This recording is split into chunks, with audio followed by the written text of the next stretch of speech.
Palakkad regional fire ഓഫീസിൽ vigilance റെയ്ഡിൽ ഉദ്യോഗസ്ഥന്റെ കയ്യിൽ നിന്ന് കണക്കിൽപ്പെടാത്ത പണം പിടികൂടി. റീജിയണൽ ഫയർ ഓഫീസർ കെ ഷിജുവിൽ നിന്നാണ് പണം പിടികൂടിയത്. 13,590 രൂപയാണ് പിടികൂടിയത്. കെട്ടിടങ്ങളുടെ ഫയർ NOCക്കായി ഷിജു വ്യാപകമായി കൈക്കൂലി വാങ്ങുന്നുവെന്ന വിവരത്തിന്റെ അടിസ്ഥാനത്തിലാണ് വിജിലൻസ് റെയ്ഡ് നടത്തിയത്.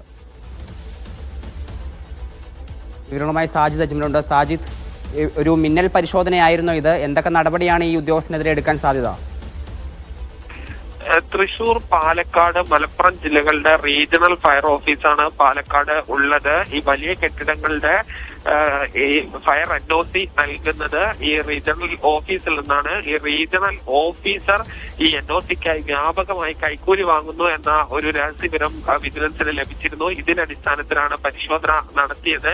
ഈ ഓഫീസ് സമയം തുടങ്ങുന്നതിന് മുൻപ് പലപ്പോഴും ഈ റീജിയണൽ ഫയർ ഓഫീസർ എത്തുകയും കൈക്കൂലി വാങ്ങുന്നുണ്ട് എന്ന വിവരം ലഭിച്ചിരുന്നു.